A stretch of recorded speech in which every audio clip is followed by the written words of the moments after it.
राजया पांडुरंग नमो रुक्मिणी माऊली ज्ञानगंगा नमो पुंडलिका नमो चंद्रभागा नमस्कार माझा रुक्मिणी पांडुरंगा ओम पार्थाय प्रतिबोधितं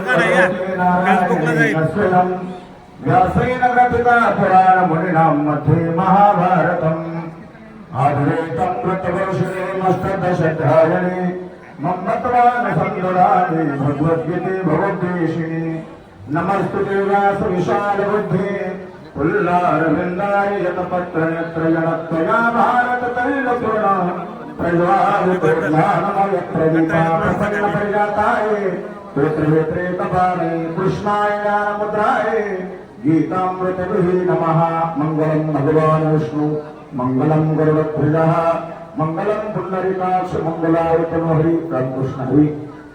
उपस्थित सर्व जनसमुदाय, हरिभक्तपरायण आमच्या गोरोबाका पालखी सोहळ्याचे खजिनदार हरिभक्तपरायण रामचंद्र भाऊ पानसरे यांचे नातू आणि माझे परममित्र लक्ष्मण रामचंद्र पानसरे यांचे चिरंजीव,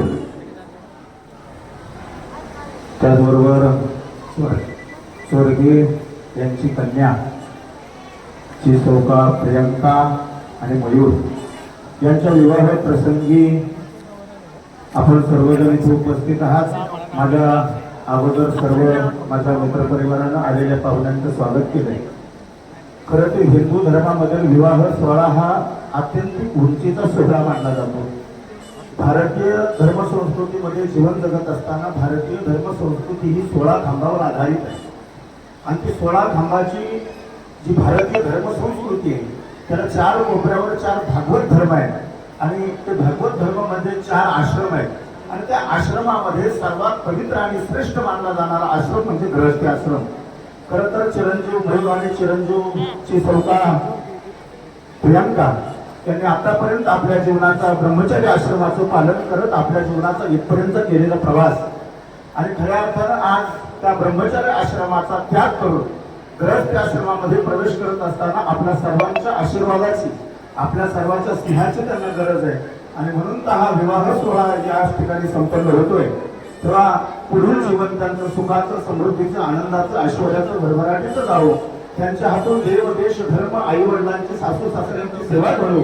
त्याचबरोबर संत वाक्यामध्ये जर सांगायचं झालं तर नामामध्ये दया असावे कल्याण, जयामुखी निधान पांडुरंग तुला अकल पायुष्य व्हावे तुया कुळा माझी सगळा हरीचा दासा कल्पनेची बाधा न हो कोणी काळी ही संत मंडळी सुखी असो.